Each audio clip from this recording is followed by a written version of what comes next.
Bonjour et bienvenue sur Algomius. Aujourd'hui, nous allons revenir à la programmation C et parler de allocation dynamique de mémoire. Alors, l'allocation dynamique de mémoire, c'est peut-être une des raisons pour lesquelles le langage C en fait est encore utilisé aujourd'hui. C'est en fait la possibilité qui nous est offerte à nous en tant que développeurs de pouvoir gérer très finement la mémoire. C'est-à-dire, utiliser de la mémoire au moment où on en a besoin et s'en débarrasser au moment où on n'en a plus besoin. Et donc ça va nous permettre en fait de résoudre d'énormes problèmes en fait dans des environnements où la mémoire est en fait limitée. Je pense notamment à tout ce qui est système embarqué ou aussi tout ce qui est Internet of Things. Des endroits en fait où on se retrouve avec beaucoup moins de mémoire que l'on l'aurait dans un ordinateur ou dans un portable. Voilà. Donc la gestion dynamique de mémoire en fait va nous permettre de voir un autre aspect de la mémoire et va nous permettre encore une fois de comprendre en fait comment la mémoire est utilisée. Alors, dans des langages modernes, style Python ou Java, on n'a pas toujours en fait l'occasion de se confronter en fait à la mémoire. Beaucoup de choses nous sont cachées, alors pour notre bien, c'est ce qui permet justement d'apprendre très rapidement le Python. Un langage comme Python s'apprend très rapidement parce qu'en fait, vous pouvez commencer à programmer immédiatement, au bout de quelques instructions, vous avez un programme qui marche. Cependant, il y a énormément de choses en fait qui vous sont cachées, et notamment l'utilisation de la mémoire. Le langage C, c'est un langage qui est un petit peu plus ancien, un petit peu plus long à apprendre que le Python, mais ce qui est intéressant avec ce langage, c'est que vous allez apprendre en fait pas à pas à comprendre en fait comment marche la machine également. Et donc il y a énormément de concepts qui rentrent en ligne de compte quand vous apprenez à programmer en C et qui nous permettent en fait d'aller un petit peu plus loin que la programmation, de comprendre un petit peu aussi l'OS ou le matériel qui se cache derrière. Alors dans cette vidéo, on va essayer de voir un petit peu comment est-ce que je peux gérer la mémoire dynamiquement en C. C'est-à-dire au début, je ne sais pas de combien de mémoire je vais avoir besoin, je ne le saurai qu'au moment de l'exécution, et on va essayer de voir comment réserver manuellement en fait de la mémoire. Alors on va notamment expliquer ça au travers d'un exemple introductif avec les tableaux, essayer de comprendre comment marche un tableau et comment en fait je pourrais avoir une alternative de création de tableaux avec la gestion dynamique. La gestion dynamique va nous obliger nous-mêmes en fait à programmer la gestion de mémoire. Et pour cela, en fait, c'est met à notre disposition dans la librairie standard des fonctionnalités qui vont nous permettre de faire ce genre de choses. Nous allons donc aborder trois fonctions qui nous permettent d'allouer de la mémoire, que sont malloc, calloc et realloc. Et nous allons voir une fonction qui nous permettra de relibérer la mémoire que nous avons utilisée, la fonction free. Une fois que nous aurons vu un petit peu ces fonctions-là, on va les utiliser dans des programmes C et on va regarder un petit peu comment elles réagissent, comment est-ce qu'on arrive à stocker quelque chose en mémoire à partir d'une zone que nous avons nous-mêmes réservée.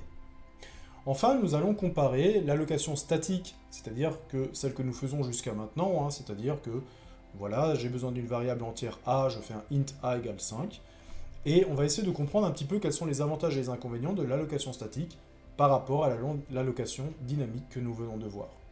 Voilà un petit peu le tour d'horizon de cette vidéo, et donc, on va démarrer immédiatement et on va essayer de comprendre pourquoi gérer la mémoire dynamiquement. Alors, première question qu'on peut se poser, effectivement, c'est pourquoi gérer la mémoire dynamiquement?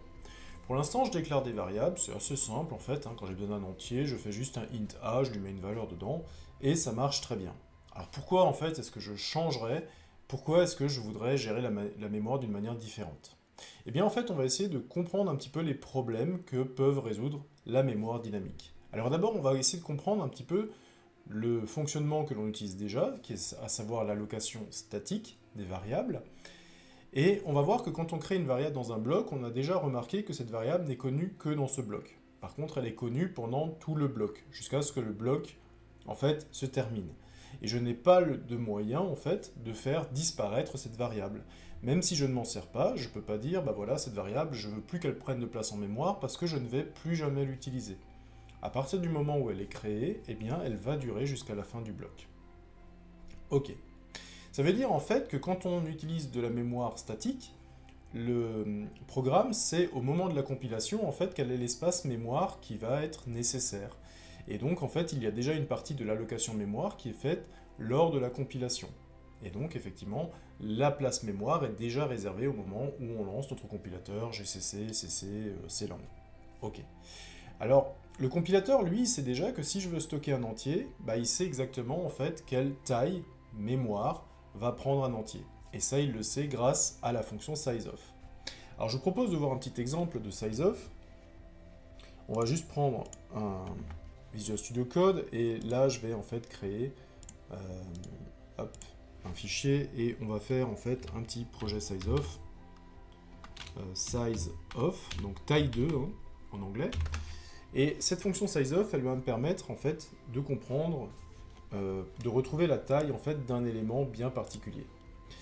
Alors pour écrire quelque chose, j'ai besoin évidemment de quelques bibliothèques. La première, c'est stdio.h, la fameuse bibliothèque d'entrée-sortie qui va me permettre d'utiliser les printf et les scanf.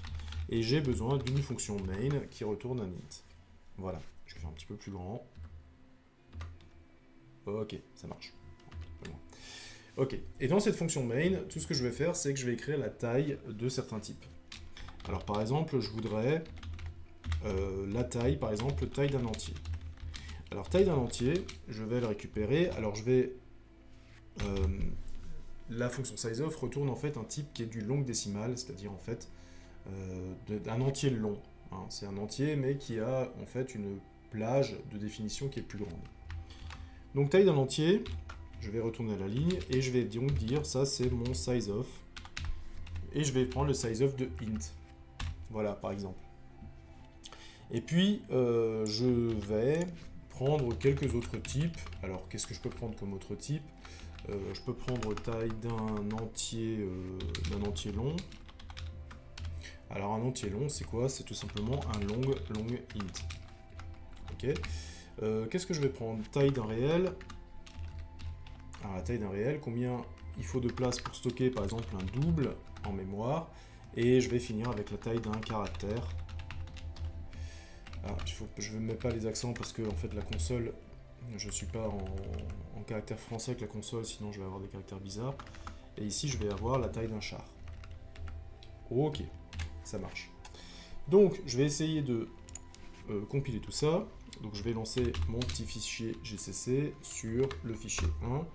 Il m'a créé a.exe, ça marche.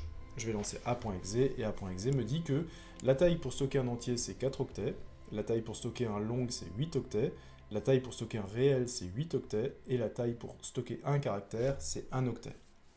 Donc la gestion de mémoire, en fait, elle se comprend déjà en fonction du type. Quand je fais de l'allocation statique, eh bien, au moment de compiler mon programme C, eh bien, je sais déjà, en fait, quelle place mémoire je vais devoir réserver pour chacune des variables. C'est-à-dire que si jamais maintenant je déclare une variable de type entier, je fais int a, par exemple, dans laquelle je mets la valeur 5, et que je veux connaître en fait le nombre de places mémoire, je vais dire taille de A par exemple, hein.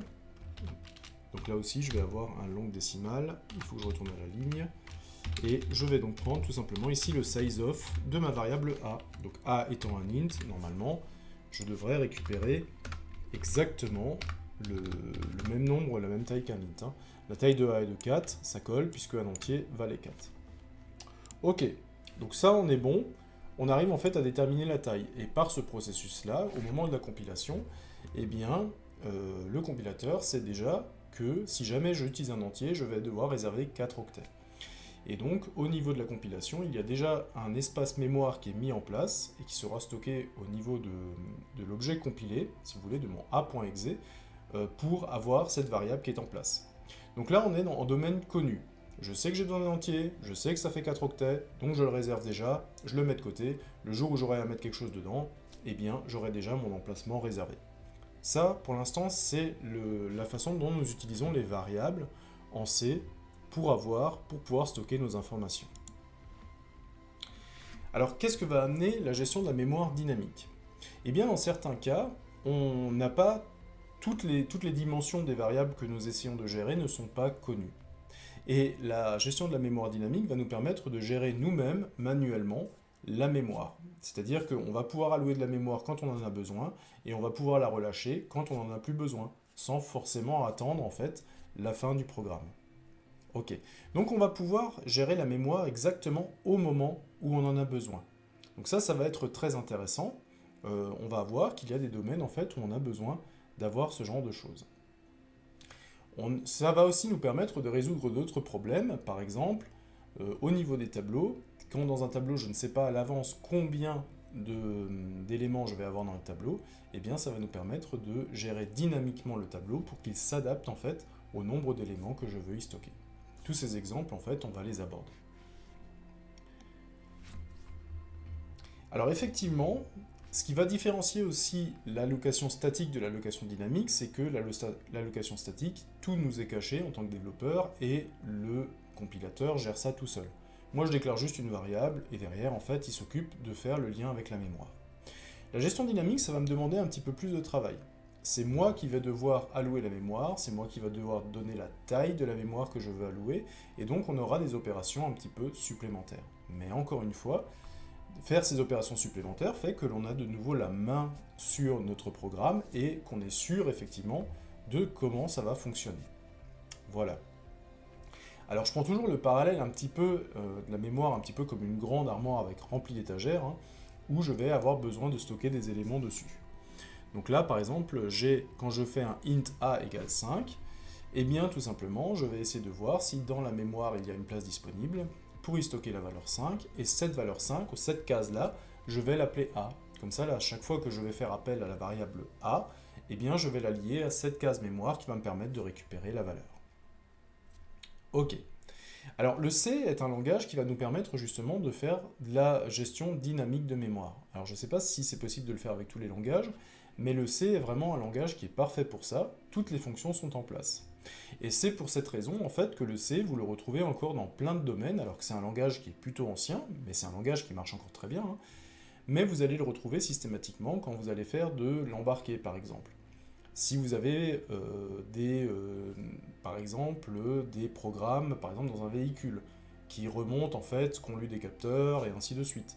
Si vous faites de l'Internet of Things, par exemple, si vous avez un frigo intelligent, ou ce genre de choses, ou de l'électroménager, avec de l'intelligence, enfin de l'intelligence avec un programme qui tourne dedans, c'est souvent du C encore une fois. Ou alors, si vous avez déjà fait de l'Arduino, on est aussi souvent sur du C avec de l'Arduino, même si je crois que la dernière version maintenant autorise le C++. Alors pourquoi est-ce qu'on a besoin en fait du C dans ces types d'applications? Eh bien en fait dans ces types d'applications, on va souvent se retrouver avec moins de mémoire que dans un ordinateur. C'est vrai que si j'achète aujourd'hui un ordinateur, il y a tellement de mémoire dedans que finalement, même si je la gère pas tout à fait correctement, finalement mon programme va marcher. J'ai pas besoin en fait d'avoir une gestion très fine de la mémoire. Par contre, si jamais j'ai moins de mémoire, et c'est typiquement le cas des éléments électroménagers, hein, si vous avez un frigo par exemple qui parle, je peux pas mettre entièrement un ordinateur dedans, puisque sinon ça fera augmenter le prix du frigo. Donc je vais essayer en fait de mettre un ordinateur un petit peu amoindri. C'est-à-dire qu'il y aura toujours de la mémoire, il y aura toujours un microprocesseur, mais en fait, ils seront un petit peu plus bas que ce que j'ai dans un ordinateur. Et donc, effectivement, la gestion de mémoire redevient, en fait, quelque chose de crucial. Puisque si je gère correctement la mémoire, eh bien, je suis obligé d'en mettre moins dans mon équipement, et donc ça va me revenir moins cher. Donc c'est toujours un peu l'idée qui va se cacher derrière. Ok. Donc, à chaque fois que vous avez de la mémoire limitée, eh bien, l'utilisation de la location dynamique de mémoire redevient en fait un enjeu majeur et vraiment quelque chose de très intéressant à connaître. Alors on va prendre un exemple de tableau et on va prendre un exemple très simple pour expliquer la problématique. En C, quand je dois déclarer un tableau, je dois connaître le type et je dois connaître le type d'éléments stockés et je dois connaître aussi le nombre d'éléments stockés. Pourquoi? En fait, c'est très simple. Quand je déclare un tableau, C doit savoir en fait quel est l'espace mémoire qu'il doit allouer. Alors si par exemple, je reprends tout à l'heure mon exemple de sizeof, je sais par exemple que si je veux avoir un entier stocké, je vais devoir réserver 4 octets en mémoire. Et donc si je veux avoir un tableau de 200 entiers, eh bien je sais qu'il va falloir que j'alloue 200 fois 4 octets, ça veut dire qu'il faut que j'alloue 800 octets. Ok, donc les deux informations ici sont primordiales. Qu'est-ce que je stocke et combien j'en stocke? Logique, hein. Si vous ramenez ça, si on laisse l'informatique de côté pour l'instant, imaginez que vous devez gérer l'espace de stockage et qu'on vous dit on vous livre 200 quelque chose. Ah oui, mais vous me livrez 200 quoi? Parce que si vous me livrez 200 pages A4, moi j'ai largement de la place, mais si vous me livrez 200 semi-remorques, moi j'ai pas la place. Donc vous voyez bien en fait que vous devez connaître ces deux choses, combien j'en stocke et quelle est la taille de ce que je stocke. Et c'est pour ça en fait que à chaque fois que l'on déclare un tableau, je vais créer un nouveau fichier. Pour gérer mon tableau, j'ai besoin de ces deux informations très utiles que sont en fait la taille du tableau et le type. Voilà. Par exemple, je vais déclarer ici un tableau int tab de 200 et cette ligne-là, eh bien, le compilateur C, c'est parfaitement ce qu'il doit en faire. Hein. Il doit donc créer un tableau de 200 éléments. Donc en fait, il va prendre la mémoire, il va récupérer la mémoire et il va stocker, il va chercher 200 éléments contigus. Mais 200 éléments contigus, ces éléments doivent chacun être un entier. Donc ça veut dire en fait que, comme un entier sur 4 octets, ça veut dire qu'il va devoir gérer des éléments. Donc là, vous avez le premier entier, là, vous avez le deuxième, là, vous avez le troisième. Donc chaque entier prend 4 étagères, si vous voulez, 4 octets. Et il doit pouvoir en stocker 200. Donc il va chercher, il va prendre 800 étagères contiguës pour stocker votre tableau. Ok, donc ça c'est l'allocation mémoire statique que l'on fait habituellement lorsque l'on utilise un tableau. On va essayer de rentrer maintenant un petit peu dans la problématique du tableau. La problématique que j'ai en C, c'est que lorsque je déclare un tableau, eh bien la taille du tableau ne peut pas être une variable. Elle doit être connue en fait au moment de la compilation et non au moment de l'exécution. Ah, alors ça va me poser un problème. Parce que ça veut dire en fait que si jamais je suis dans un problème où je veux récupérer les valeurs d'un utilisateur, mais je ne sais pas à l'avance en fait combien il y en a. Je ne sais pas si l'utilisateur va me donner une valeur, 3, 10, 1 million, 2 millions, je ne sais pas combien il va me donner de valeurs. Et pourtant au moment de la compilation, eh bien il faut déjà que je fixe la taille de mon tableau. Là je vais rentrer vraiment dans un problème. Donc on va essayer de voir un peu qu'en statique c'est compliqué à régler. En dynamique, en fait, on va avoir plus de possibilités. Alors maintenant, comme je l'ai dit, je veux fixer la possibilité à un utilisateur de fixer lui-même le nombre d'éléments. C'est-à-dire que la première chose que je vais demander à mon utilisateur, c'est combien tu vas me donner de valeurs. Et ensuite, une fois qu'il m'aura dit je vais te donner 3, 4, 5 valeurs, eh bien je vais récupérer en fait le nombre de valeurs qu'il va me donner. Ok. Alors comment je peux gérer ça avec tout simplement un tableau qui est déclaré en statique. Bon, alors l'idée c'est que je vais reprendre mon tableau qui est ici, ok, et je vais lui dire ok, j'ai fait un tableau, ça marche. Alors, tout à l'heure on a utilisé sizeof, je peux aussi récupérer la taille d'un tableau, je vais juste le mettre, taille de mon tableau, ouais, je vais mettre en pourcent LD, je vais faire un backslash n pour sauter à la ligne, et je vais prendre en fait un sizeof de tab. Hop. Comment ça marche? Je compile cette fois-ci mon 2. Voilà. J'exécute à .exe. Et taille de mon tableau, vous voyez bien qu'il est de 800. C'est bien ce qu'on avait dit. Hein. Il faut 4 octets pour stocker un entier. Je stocke 200 entiers, donc je stocke 200 x 4 octets, donc 800 octets. Ok, ça marche. Très bien. Alors maintenant, on va partir sur une stratégie qui ne marche pas. C'est-à-dire que ce que je veux faire, c'est que je veux demander à l'utilisateur de me donner lui-même la taille du tableau. Donc, je vais déclarer une variable taille, et cette variable taille, je vais la demander à mon utilisateur. Voilà, je vais lui dire combien d'éléments veux-tu me donner. Je fais un backslash n pour que ce soit joli. Voilà. Combien d'éléments tu veux me donner? Et cette taille, en fait, je vais la lire. Donc, je vais faire un scanf. Cette taille, elle est de format entier, donc un %d. Et je vais récupérer, en fait, ma taille. Voilà. Et commercial pour que scanf puisse modifier la valeur de taille. Hein. Ça, on l'a vu dans le chapitre qui traitait des pointeurs et des adresses. Ok, donc une fois que j'ai récupéré ma taille, maintenant, ce que je veux faire, c'est que je connais ma taille. Maintenant, j'aimerais créer un tableau que je vais appeler tab 2 qui a la taille qui m'a été donnée par l'utilisateur. Ok, alors là j'ai un gros souci. Puisqu'effectivement vous voyez déjà que ça me le souligne en rouge. Ok. Et en haut, qu'est-ce que ça me dit si jamais je le passe dans Visual Studio Code? Dans Visual Studio Code, ça me dit que l'expression must have a constant value. Must have a constant value, ça veut dire quoi? Ça veut dire en fait que j'ai pas le droit d'initialiser un tableau avec une variable. Alors pourquoi? Pourquoi j'ai pas le droit de faire ça? Je vous ai dit tout à l'heure en fait que l'allocation statique, elle se faisait lors de la compilation.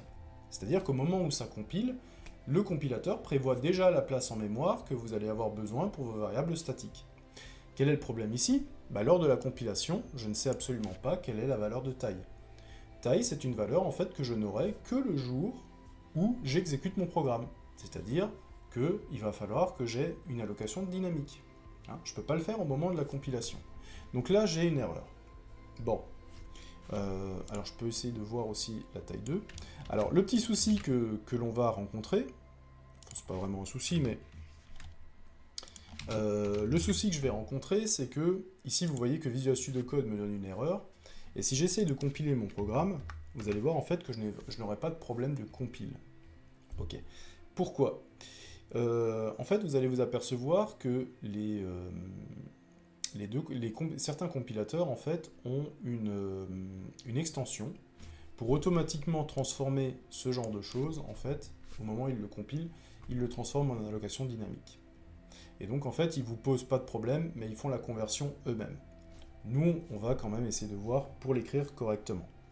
Alors, comment je peux le faire réagir correctement? Au moment de la compile, il faut juste que je désactive en fait l'extension WError égale VLA. Je vais donc désactiver l'add-on en fait qui me permet de rectifier ce genre d'erreur. Et cette fois-ci, vous voyez que je fais bien apparaître en fait l'erreur. Alors l'erreur en fait, c'est une erreur de la norme C90 et elle me dit que voilà, some warning has been treated for bits variable length array. Donc, clairement dit, je n'ai pas le droit d'utiliser une variable comme taille de tableau. Bon, alors si j'ai pas le droit, qu'est-ce qu'il faut que je fasse en fait? Ce qu'il faudrait que je fasse, c'est que je définisse en fait un tableau qui soit obligatoirement plus grand que ce que j'estime que l'utilisateur va me donner. Voilà. Par exemple, je dis, je suis sûr qu'un utilisateur qui va me saisir des valeurs, il m'en donnera pas plus d'1 million. Ok. Et donc, je pourrais créer mon tab 2 comme ça, c'est-à-dire je donne en fait une taille tellement grande que je suppose que l'utilisateur en fait n'y arrivera jamais. Alors, on sent bien en fait le problème de cette solution-là. Le problème de cette solution-là, c'est que même si l'utilisateur derrière me donne 30 valeurs, ou 3 valeurs même, eh bien, moi, si jamais je fais ça... il ne va pas me le donner. C'est trop grand ce que j'ai fait. C'est peut-être trop grand ce que j'ai fait. Allez, on va donner 10 000 valeurs. Ah non, non. J'ai pas compilé le bon.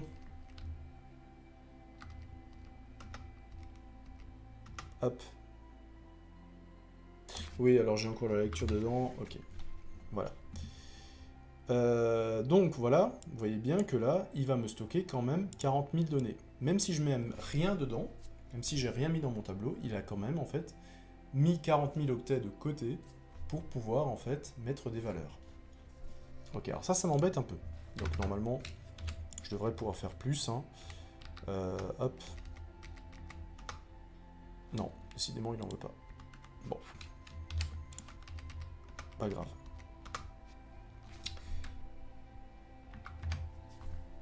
Ok. Donc, l'idée en fait qui se passe ici, c'est que même si l'utilisateur va me donner 3 valeurs, 4 valeurs, 5 valeurs, moi j'aurais quand même pris la place en fait pour mettre 10 000 valeurs dedans. Ok. C'est comme si par exemple on venait me dire voilà, on va me livrer 2 livres de poche et moi derrière j'ai loué 3 hangars en fait pour pouvoir les stocker. Ça va tenir, on est d'accord, ça va tenir à l'intérieur. Sauf que j'ai pas dimensionné en fait ma mémoire au plus proche. Ok. Mais malheureusement en statique, j'ai pas vraiment le choix. C'est la seule possibilité que j'ai, c'est de créer un tableau qui est beaucoup plus grand que ce que quiconque pourra stocker à l'intérieur. Ok. Alors, j'ai une solution qui marche, mais je suis quand même pas très content. Je pense qu'on doit pouvoir faire mieux.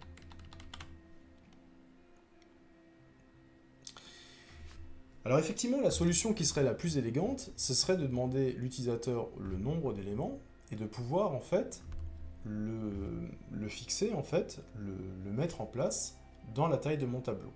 Mais on vient de voir en fait que dans la norme C90 et dans le standard C++, j'ai pas le droit de faire ça. C'est-à-dire que si je mets en fait ici une variable, je vais avoir un problème. On va me dire que j'ai pas le droit de créer un tableau avec une taille variable puisque j'ai pas la possibilité de le faire au moment de la compile. Alors pourquoi ça passe? Il y a la norme C99 en fait du C qui le permet. Et donc en fait, pour un maintien de compatibilité, les compilateurs ont ajouté un add-on pour pouvoir compiler n'importe quel type de programme. Mais en fait, ils font la conversion derrière à votre place. Donc faire attention. Moi, vous voyez, j'ai eu un problème avec GCC ou avec Clang, vous avez le même. Si vous mettez la désactivation de l'add-on, vous avez donc du coup le problème à régler. Ok, on va quand même apprendre à le faire correctement plutôt que de laisser le compilateur en fait corriger les choses à notre place. Alors, donc, si je résume un petit peu, d'où est-ce qu'on part? Donc, pour qu'un programme puisse déclarer un tableau, il doit connaître la taille mémoire nécessaire au moment de la compilation. Ok, ça veut dire que pour l'instant, la seule solution qui marche, c'est de créer un tableau qui est surdimensionné par rapport à ce qu'on a à stocker. Mais moi, j'ai pas envie de faire ça. J'ai pas envie de faire un tableau de 1 million d'éléments si derrière la personne va me stocker que 3 entiers. C'est ridicule. Je vais bloquer de la mémoire pour rien. Et imaginons que tout le monde fasse ça, en fait, au niveau d'une entreprise, que chaque programme alloue, je sais pas, 1 million de fois trop de mémoire par rapport à ce qu'il a besoin, et bien en fait, on arriverait rapidement à saturer les serveurs. Donc, c'est pas une situation acceptable, et on va essayer de régler ça. Nous, on aimerait que, effectivement, l'utilisateur puisse saisir la taille, mais on aimerait en fait que cette taille, je puisse déclarer un tableau qui a exactement cette taille-là. Et si je veux faire ça, eh bien, il faut que je passe obligatoirement par l'allocation dynamique de mémoire. Si l'allocation statique de mémoire se fait au moment de la compilation, eh bien l'allocation dynamique, elle se fait en fait au moment de l'exécution. Et c'est ça qui fait toute la différence entre les deux. Et au moment de l'exécution, je ne vais pas avoir de problème de taille. La taille, je vais la connaître.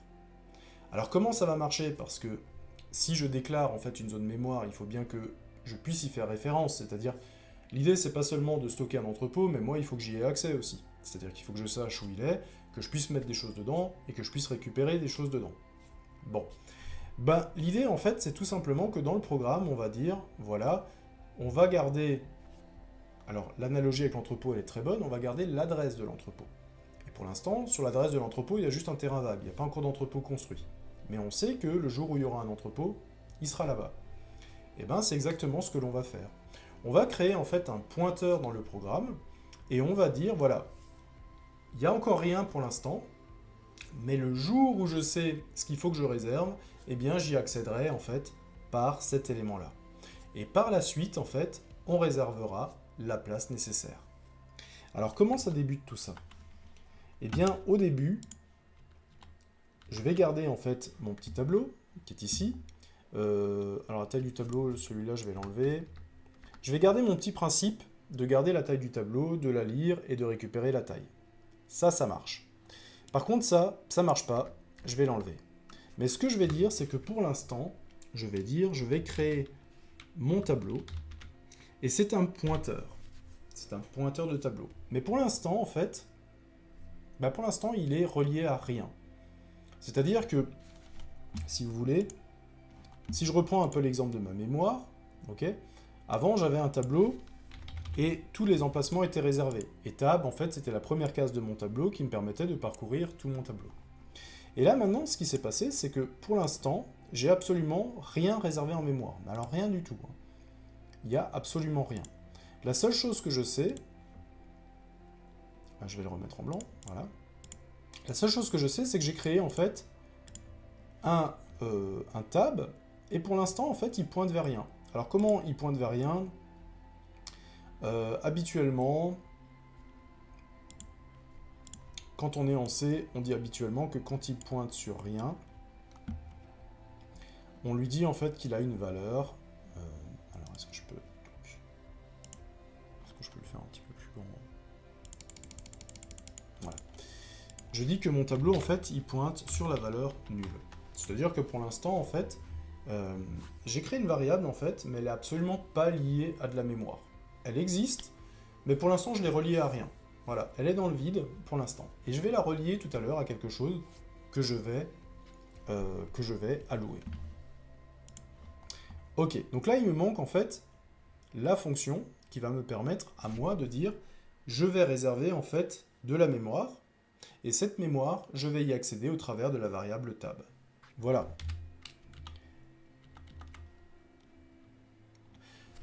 Alors cette fonction, c'est la fonction malloc. Alors la fonction malloc, pour pouvoir y accéder, je vais avoir besoin d'utiliser la bibliothèque stdlib. C'est en fait la librairie standard du C. C'est là où sont toutes les fonctions de base du programme C. Alors malloc, c'est quoi? Malloc, si on décompose le nom, le M vient de memory et alloc, c'est l'abréviation de allocation. Donc c'est une fonction d'allocation de mémoire. Super, c'est exactement ce que je cherche à faire. Et cette fonction malloc, elle me permet de réserver une zone mémoire et elle prend en paramètre la taille de la mémoire dont j'ai besoin. Super, c'est exactement ce dont j'ai besoin. Alors on va essayer de voir ça.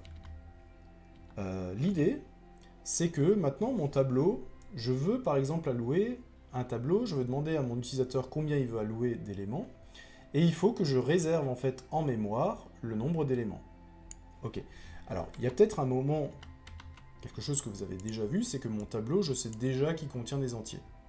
Ok, donc la seule chose qu'il me manque, c'est que il faut que je connaisse la taille, et la taille, elle va m'être donnée par l'utilisateur. Par exemple, l'utilisateur va me dire je veux pouvoir saisir 5 entiers dans mon tableau. Ok. Donc, à partir du moment où l'utilisateur me donne 5 dans la taille, moi, je sais que... Alors, je réfléchis un peu. Entier, il me faut 4 octets. Et je veux en stocker 5. Donc, 5 fois 4, il faut que je réserve 20 octets. Donc, je vais chercher dans la mémoire 20 octets disponibles. Je vais les réserver. Ok. Et ensuite, le tab, je vais le dire. Voilà, je vais dire maintenant, il va plus sur nul. Je vais juste le raccorder en fait à la première case qui a été renvoyée par la fonction malloc, c'est-à-dire la première case de la zone mémoire qui a été réservée. Donc, en fait, on a toutes les cartes en main. Qu'est-ce que doit prendre malloc en paramètre? Malloc doit prendre en paramètre la taille en octets de la zone qu'il doit réserver. Et qu'est-ce que renvoie malloc? Malloc renvoie en fait un pointeur sur le début de la zone pour que je puisse y accéder. Voilà. C'est ce que j'ai résumé ici. Elle prend en paramètre le nombre d'octets à réserver. Alors avec la fonction sizeof, c'est très facile à calculer. Et même si un jour vous êtes sur quelque chose d'un peu plus complexe comme une structure de données, vous pouvez faire un sizeof d'une structure. Et vous allez récupérer également son nombre d'octets pour la stocker. Donc il n'y a absolument aucune limite. Et donc, la fonction malloc, elle a juste cette spécificité-là, c'est qu'elle va vous renvoyer un pointeur, c'est-à-dire qu'elle va vous renvoyer l'adresse de la première case. Mais comme elle ne sait pas exactement cette fonction malloc, si vous voulez créer un tableau d'entier, un tableau de char, un tableau de double ou un tableau même d'une structure que vous avez vous-même définie, eh bien par défaut, comme de toute façon elle renvoie une adresse, peu importe finalement le type que vous gérez puisqu'elle renvoie une adresse, elle va vous renvoyer un élément de type void étoile. Donc ça peut être un peu déstabilisant, mais il n'y a absolument aucun problème. Elle renvoie un void étoile parce que justement, void étoile peut se transformer en n'importe quel autre pointeur. Voilà.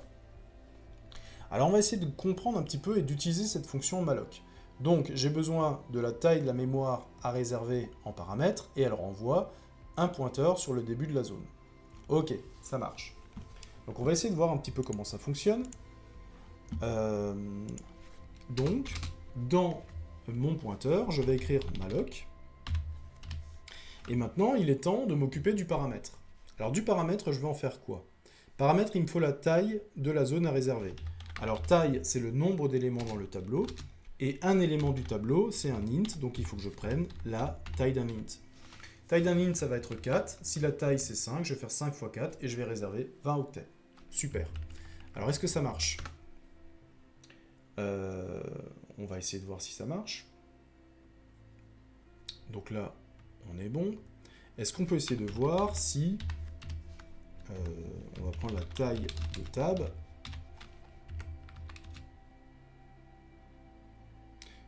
Est-ce que ça marche? On va voir. Si je fais un size of tab. Est-ce qu'il va me laisser faire? Ou est-ce que je suis obligé de mettre le pointeur peut-être? Ah, il me laissera peut-être pas faire. On va voir. Ah, j'ai oublié une parenthèse. Ah, j'ai oublié une virgule. Ah, c'est ça. Je vais sauvegarder. Décidément. Alors, j'ai oublié stdlib. Oui. Alors, je vous ai dit qu'effectivement, malloc était dans stdlib et je l'oublie. Donc, effectivement, ça risque de ne pas marcher. Ok. A.exe. Combien veux-tu me donner d'éléments? J'aimerais bien en donner 5. La taille de table 4. Ok, donc non, il me donne le nombre d'éléments. Il me donne le nombre d'éléments dans le tableau. Ok. Ça marche. C'est pas exactement ce que je pensais, mais c'est pas grave. Non, il me donne la taille d'un int. Ah, il me donne la taille de la première case. Ok. Combien d'éléments veux-tu me donner? 5. Taille de table 8. Taille de table 8. Ah oui, donc là il me donne la taille de l'adresse. Ok, non. Donc je pensais que ça marchait, mais non, ça marchait pas. Dans le premier cas, en fait, étoile tab, bah, c'est quoi? C'est la première case de tab, donc il me donne la taille d'un entier 4. Et si je fais size of tab, il me donne 8, parce que tab est une adresse, et une adresse est stockée sur 8 octets. Ok, ça marche. Ok, ça marche. Donc, mon tableau a été défini, j'en connais sa taille, et je connais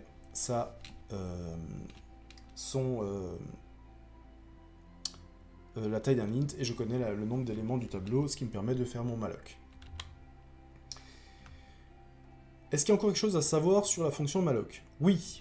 La fonction malloc, en fait, elle retourne un pointeur vers la case qui a été réservée, si elle est arrivée à le faire. Et elle renvoie nul si elle n'est pas arrivée à le faire. Alors dans quel cas elle n'est pas arrivée à allouer par exemple la zone mémoire? Bah, imaginons que vous avez utilisé trop de mémoire et qu'il n'y a plus de mémoire disponible. Et donc en fait la fonction malloc elle va retourner tout simplement nul. Alors ça peut être dans ce cas-là ou alors vous êtes trompé de paramètre. Hein.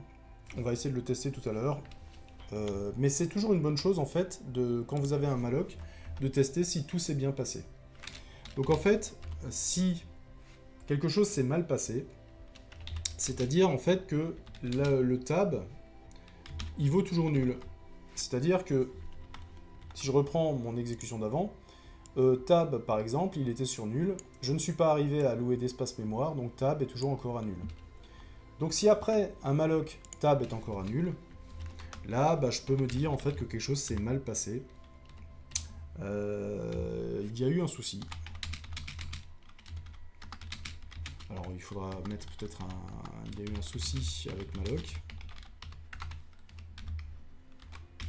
Voilà, il y a eu un souci avec malloc. Et bah, je vais tout de suite faire un return 99 pour sortir en fait de mon programme. Ok, il y a eu un souci. Alors vaut mieux le tester. Hein. Pourquoi il vaut mieux le tester? Parce que il faut bien comprendre que si le malloc a échoué, en fait, il n'y a aucun espace mémoire qui est alloué à tab. Et si vous commencez à mettre des valeurs dans tab alors qu'il n'y a aucun espace mémoire qui est alloué, bah vous allez avoir un problème. Donc c'est mieux de tester le problème en amont et de sortir correctement ou proprement plutôt que de faire planter votre programme. Donc si je suis toujours dans mon programme, c'est que je n'ai pas planté. Ok. Et maintenant, je peux demander à l'utilisateur de me donner ses valeurs. Donc je vais tout simplement créer une boucle. Hein. Un petit compteur, int i égale 0. Je connais la taille de mon tableau puisque elle est dans la variable taille. Donc tant que i est inférieur à taille, je fais i++. Voilà, par exemple. Et qu'est-ce que je vais faire? Je vais récupérer avec un scanf. Je vais récupérer chacune des valeurs de mon tableau. Alors c'est 1%d. Ça marche. Et je vais ranger ça dans tab à l'indice i. Voilà. Alors, ce qui peut être intéressant de voir aussi... Oh, on le fera après. Voilà. Là, je peux lui dire, par exemple... Alors, je vais quand même faire un petit printf pour donner l'élément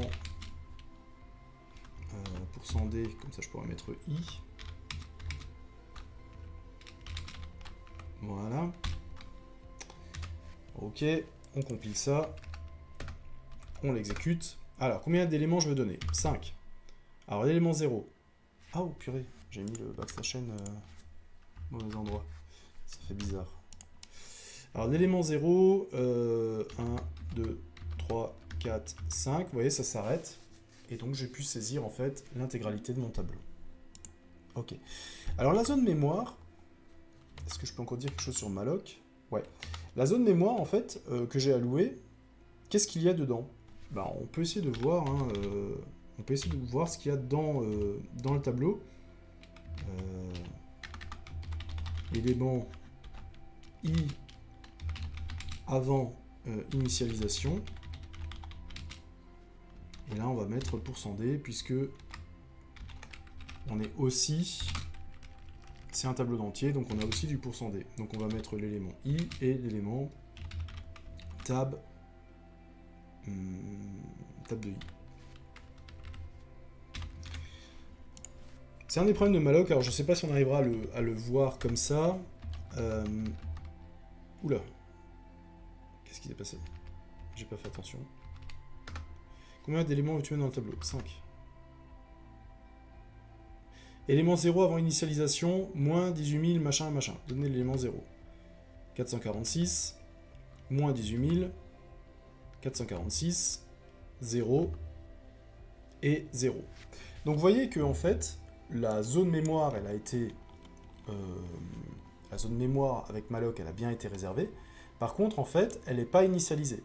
C'est-à-dire en fait que vous récupérez la zone mémoire avec ce qu'il y a dedans au début. Donc, vous ne pouvez pas, en fait, faire un malloc et tout de suite lire les éléments que vous avez dans votre zone mémoire. Parce qu'il peut y avoir potentiellement n'importe quoi. Il peut y avoir, en fait, des anciennes valeurs qui traînent. Cette zone mémoire, elle a probablement été utilisée par un autre programme juste avant. Et donc, ce autre programme a mis des choses dedans. Et donc, vous risquez, en fait, de partir avec des valeurs complètement aléatoires. Donc, malloc n'initialise pas les différents blocs mémoire, en fait, qui sont réservés. Ok. Ça marche. Donc, on a pu mettre ces éléments en place.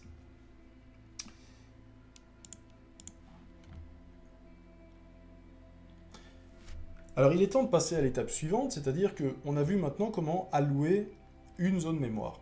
On va essayer de voir maintenant comment je peux de nouveau libérer une zone mémoire. Effectivement, l'idée, c'est de se dire, ben, puisque je fais de l'allocation dynamique, j'aimerais ne pas avoir à atteindre la fin du programme lorsque en fait je veux me débarrasser d'une variable dont je sais déjà que je ne vais plus me servir. Et donc j'aimerais à un moment donné dans mon programme dire cette variable je l'utilise plus, donc il n'y a plus de raison en fait qu'elle utilise de la mémoire dans mon programme, même si mon programme n'est pas fini. Et cette fonction, eh bien, c'est la fonction free qui se trouve aussi dans stdlib.h. La fonction free, elle va permettre de libérer une zone mémoire qui a été préalablement allouée par un malloc, fonction qu'on vient de voir, un calloc ou un realloc, c'est des fonctions que l'on va voir par la suite. Donc ça permet de dire tout simplement, voilà, j'ai mon tableau qui est basé sur cette zone mémoire, et cette zone mémoire, en fait, je la rends de nouveau disponible pour tout le monde. Ok. Donc en gros, elle est de nouveau disponible, les gens peuvent de nouveau écrire, enfin les autres programmes peuvent de nouveau écrire dans cette zone mémoire, elle est disponible. Ok, on va voir en fait qu'il y a quelques petites subtilités, hein, comme vous venez de le voir, c'est que tab, pour l'instant, pointe encore sur la zone mémoire, même si elle a été rendue disponible. Ça veut dire que, en fait, le pointeur va toujours vers cette zone mémoire, mais potentiellement, d'autres choses ont pu prendre la main dessus pour écrire dedans. Alors, free, c'est très très facile à comprendre. Free prend simplement en paramètre le pointeur de la zone allouée. Donc moi, j'avais un pointeur tab qui pointait vers la zone que j'avais allouée. Et donc, si je veux libérer cette zone, eh bien, je vais simplement utiliser en paramètre tab le pointeur qui pointe sur cette zone. Voilà. Alors, free ne connaît pas la taille de la zone. Je ne suis pas obligé de lui mettre la taille en paramètre. C'est pour ça que free fonctionne correctement avec malloc, calloc et realloc et ne fonctionne pas forcément correctement avec d'autres manières d'allouer de la mémoire. Ok. Alors il y a une chose qui est très intéressante à savoir, c'est que si je fais un free de la valeur nulle, ou si je fais un free d'un pointeur qui pointe sur nul, eh bien free ne fait rien. Alors pourquoi c'est intéressant à savoir? Bah, imaginons par exemple que j'arrive à la fin de mon programme ici, et je dis, bon, j'aimerais maintenant désallouer mon tab. Voilà, bonne pratique, hein. J'ai alloué dynamiquement tab, je m'en suis servi, et maintenant je veux l'enlever. Je vais mettre un petit printf ici pour indiquer la fin du programme. Backslash n, voilà.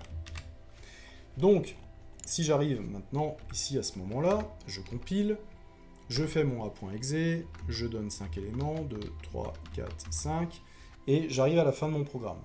Et tab, en fait, a été libéré. Ok. Maintenant, imaginons, là, mon programme, il est un petit peu plus long, il y a des choses un petit peu ici, et j'ai complètement oublié que j'avais déjà libéré tab. Et je refais free tab. Ok. Alors, qu'est-ce qui va se passer? Je relance mon petit programme. Ah, je vais un peu vite des fois.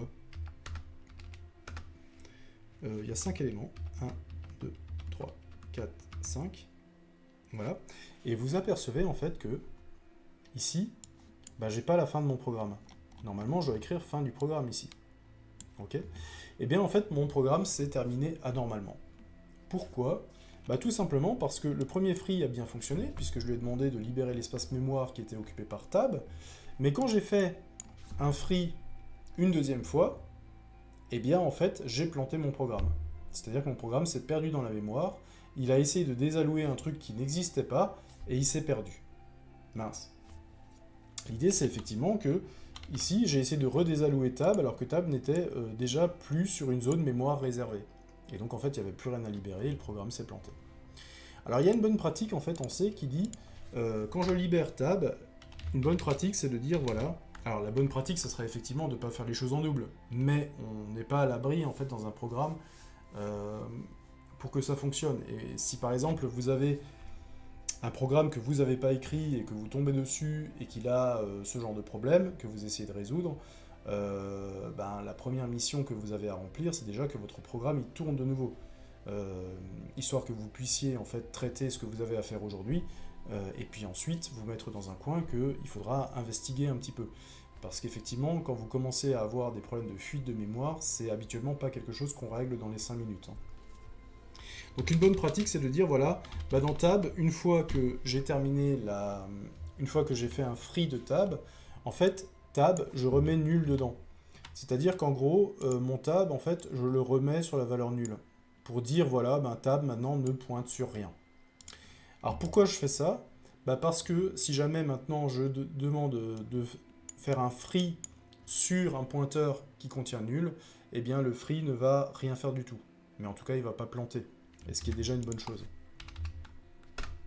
Donc, si je recompile maintenant, combien voulez-vous d'éléments? 5, 2, 3, 4, 5. Vous voyez que maintenant, on arrive à la fin de mon programme. Ok.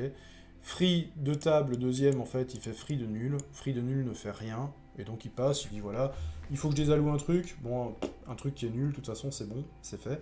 Donc, je passe. Je passe, mais au moins, je plante pas. Voilà.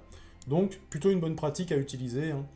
La bonne pratique, c'est effectivement de ne jamais désallouer les choses deux fois, mais quand on arrive sur des problèmes complexes, des programmes complexes qui sont écrits dans tous les sens, qui ont été modifiés par des tas de développeurs différents sur des tas d'années, on arrive un petit peu à ces complications-là. Voilà. Donc, on va garder cette bonne pratique qui ne coûte pas grand-chose en termes de performance et qui nous permet en fait d'éviter pas mal de tracas.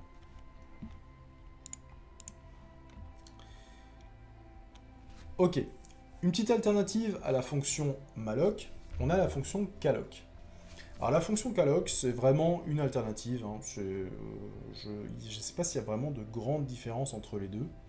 La grande différence, va porter déjà sur les paramètres. C'est-à-dire que la fonction calloc va différencier le nombre d'éléments et la taille du bloc. C'est-à-dire qu'avant, dans la fonction malloc, on avait la taille de ligne qui était 4, on le multipliait par le nombre de int et on récupérait en fait la taille. Et calloc, en fait, on a deux paramètres, on a le nombre d'éléments et la taille d'un élément. Voilà, c'est un peu la seule chose qui change. La deuxième chose qui change, c'est que calloc, en fait, initialise à 0 tous les octets réservés. C'est-à-dire que non seulement il réserve la zone mémoire, mais il écrit 0,00000 partout. Ok. Alors ça peut être intéressant quand vous gérez des int, des entiers, puisque tout initialisé à 0, ça veut dire que vous initialisez votre int à 0. Par contre, c'est pas aussi intéressant que ça si vous gérez d'autres types. Par exemple, si vous gérez des caractères, le caractère 0, c'est quoi? C'est le caractère 0 de la table ASCII.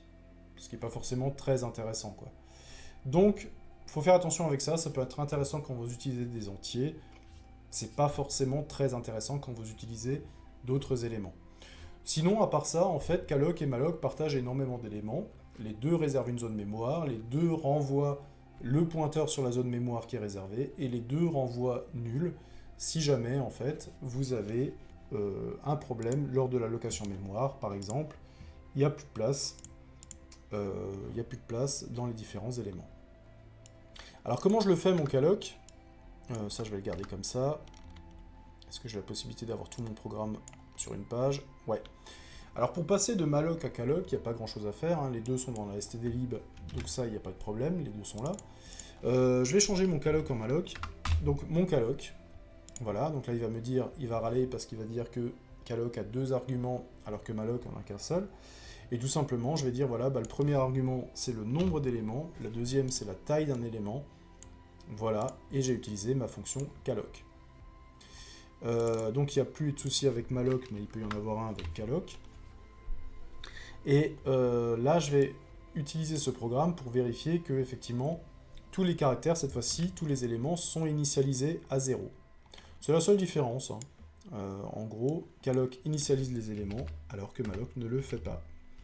Si je fais a.exe, combien tu veux me donner d'éléments? 5. Donc on voit qu'avant initialisation, il vaut 0. Avant initialisation, il vaut 0. Il vaut 0. Il vaut 0. Et il vaut 0. Voilà. Donc, alternative à malloc, qui initialise tout simplement tous les octets à 0. Ok. Bon, pourquoi pas. Ça peut être sympa. Ok.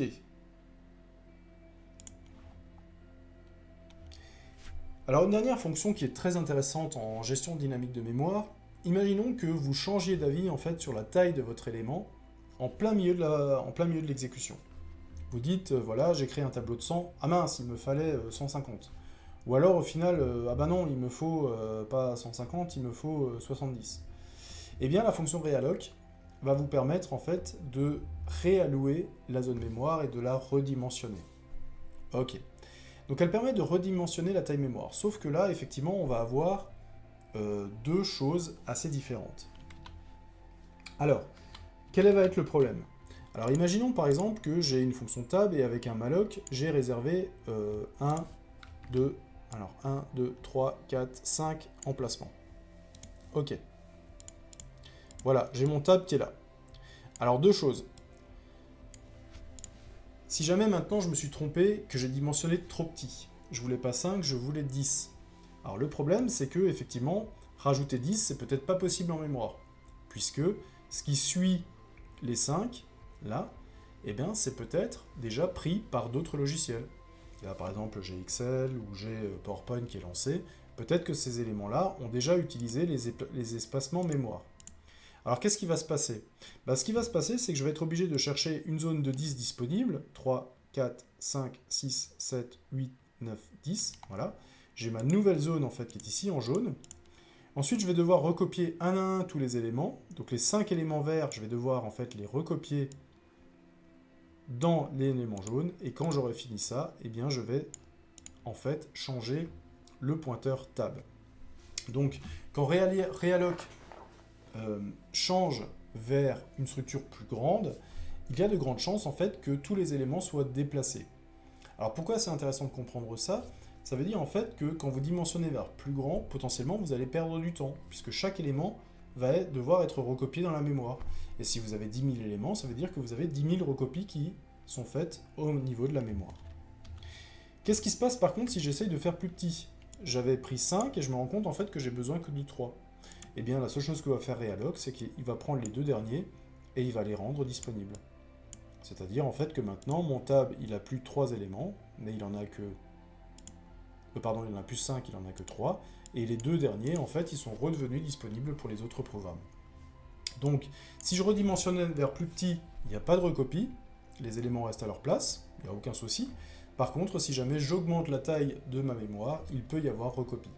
Et ça, je vous propose de le voir au travers d'un petit exemple. Donc, je vais prendre cette fois-ci de nouveau mes éléments, et on va essayer de jouer un petit peu avec realloc. Hop. Tac. Alors je vais prendre un petit peu mon... Je vais simplifier un petit peu tout ça. Je vais simplifier tout ça. Je vais plus laisser la possibilité à mon utilisateur de saisir une valeur. Je vais dire voilà, je vais créer un malloc et je vais créer un tableau de 100 entiers. Voilà. Donc j'ai 100 fois la taille d'un int et je récupère ça dans tab. Je vérifie s'il y a eu un problème avec le malloc.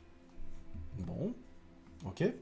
Et s'il n'y a pas eu de problème, je vais écrire l'adresse, en fait, l'endroit, si vous voulez, dans la mémoire, où se trouve tab. Alors, ici, pour ça, je vais en fait mettre l'adresse de tab. Alors là, je vais devoir écrire un pointeur, donc un %p. Et comment je récupère l'adresse de tab? L'adresse de tab, c'est tout simplement tab, puisque tab est un pointeur. Tab contient l'adresse, en fait. Contient en fait l'adresse du premier bloc. Donc je vais voir où il est dans la mémoire. Ok. Et puis finalement, je change d'avis. Finalement, je change d'avis, je veux pas que tab fasse 100, je veux qu'il en fasse seulement 30. Donc, je vais faire pas un malloc, mais je vais faire un realloc. Je ne vais pas réutiliser tab. Tab va être en fait, va faire un realloc de 30 fois size of int.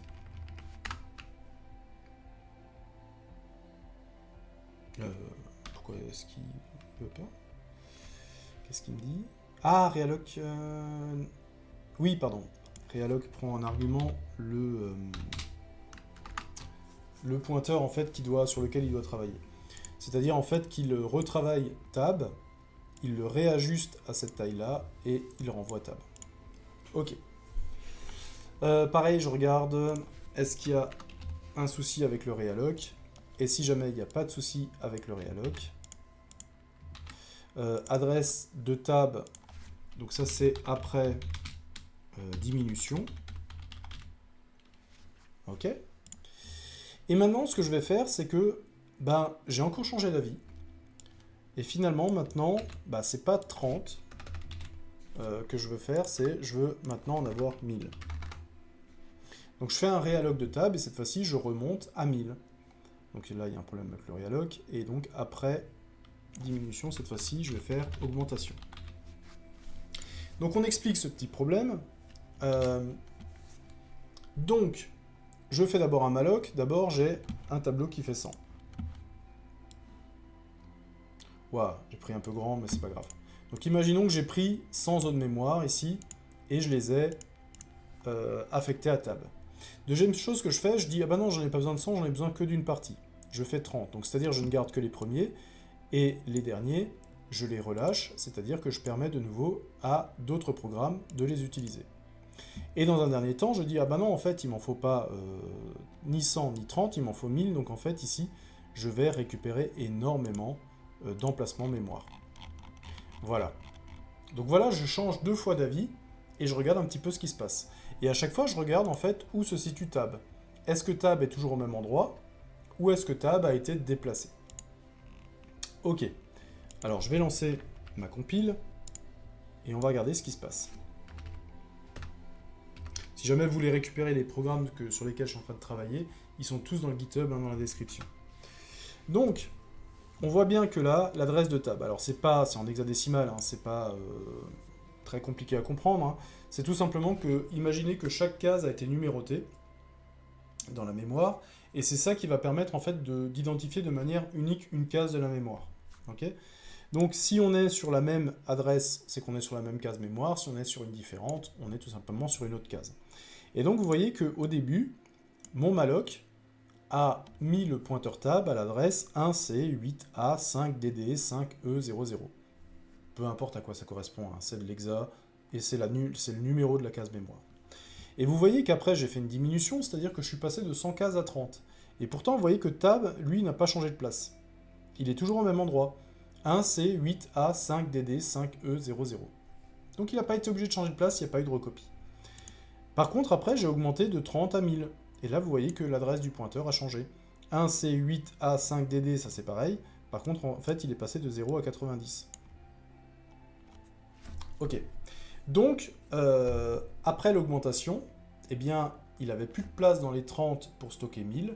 Donc, il a recherché une autre place en mémoire où il y avait 1000 de disponible.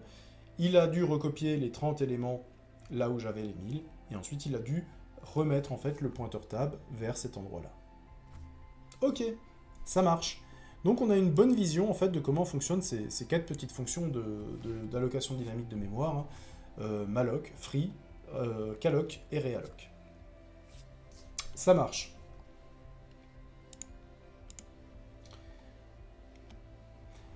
On va terminer tout simplement sur un petit résumé entre la différence en fait entre l'allocation statique et l'allocation dynamique.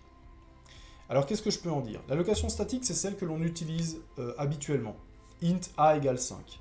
Et la dynamique, eh bien, c'est celle que l'on vient de voir au travers des quatre fonctions malloc, calloc, realloc et free. Ok.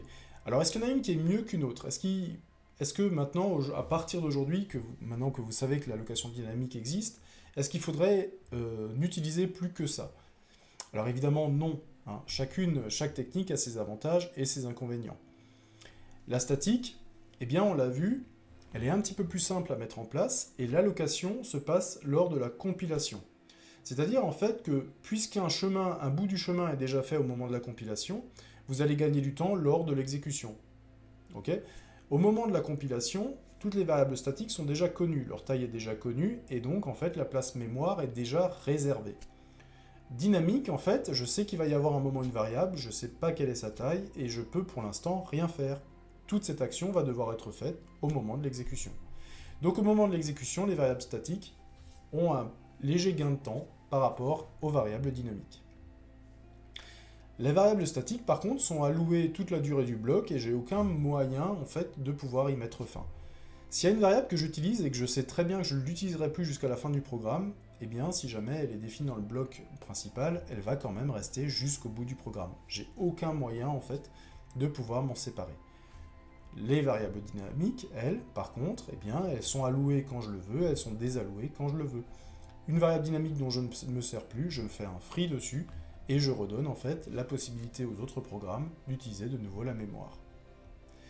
Dans les variables statiques, la taille n'est pas modifiable. Si j'ai défini à un moment donné que c'était un int et que j'ai besoin d'un long int, je vais devoir définir une autre variable. Je ne peux pas modifier en fait le type ou la taille en fait d'une variable statique. Une variable dynamique, je le peux. On vient de voir la fonction realloc, qui est exactement faite pour ça. Si jamais je change d'avis sur la taille de ma structure ou le nombre d'éléments, ça ne pose absolument aucun problème, je pourrais le mettre en place. Donc, si je veux voir un petit peu les avantages et désavantages de chacune des solutions, c'est en fait un problème que l'on va retrouver énormément en informatique. Est-ce que je veux gagner du temps ou est-ce que je veux gagner de la mémoire? En gros, qu'est-ce qui est le plus crucial pour moi? Est-ce que c'est le temps d'exécution ou est-ce que c'est la mémoire que j'ai? Voilà. Si pour moi le temps d'exécution est ce qui est primordial, quitte à sacrifier de la mémoire, eh bien j'ai plutôt intérêt à utiliser des variables statiques. Si par contre la mémoire c'est vraiment ce qui me fait défaut, et c'est pour ça en fait qu'on parle beaucoup d'allocation dynamique dans l'embarqué, par exemple l'Internet of Things, eh bien je vais sacrifier un petit peu du temps d'exécution, mais par contre je vais pouvoir gérer très finement la mémoire. En variable statique, eh bien, vous allez voir que les désavantages en fait, sont le contraire de leurs avantages. Hein. En variable statique, on risque de gaspiller énormément de mémoire, hein, on l'a vu au travers d'un exemple. Si jamais je décide de mettre en place un tableau de 1 million d'éléments alors que je ne vais m'en servir que de 3, eh bien j'aurai quand même bloqué les emplacements mémoire. Et donc, il y a vraiment un gaspillage de mémoire. De l'autre côté, eh bien, la version dynamique, il y a une utilisation de la mémoire optimisée, je ne réserve rien de plus que ce dont j'ai besoin. Mais je vais subir en fait une légère baisse des performances au niveau du temps, puisqu'au niveau dynamique, en fait, rien n'a été résolu lors de la compilation, tout va devoir être résolu au moment en fait de l'exécution. Voilà. Donc ça me semblait important de terminer là un petit peu là-dessus, avec cette vision statique dynamique. Il n'y en a pas une qui est tout le temps plus avantageuse et une qui est toujours plus désavantageuse, hein, sinon on n'aurait pas les deux. C'est maintenant, j'espère que cette vidéo aura été assez claire là-dessus, pour que vous fassiez systématiquement le bon choix quand vous avez à choisir une version ou l'autre. J'espère que cette vidéo pourra vous aider pour comprendre mieux l'allocation dynamique de mémoire. Nous avons essayé de retracer, au travers des exemples concrets, l'utilisation des principales fonctions d'allocation dynamique.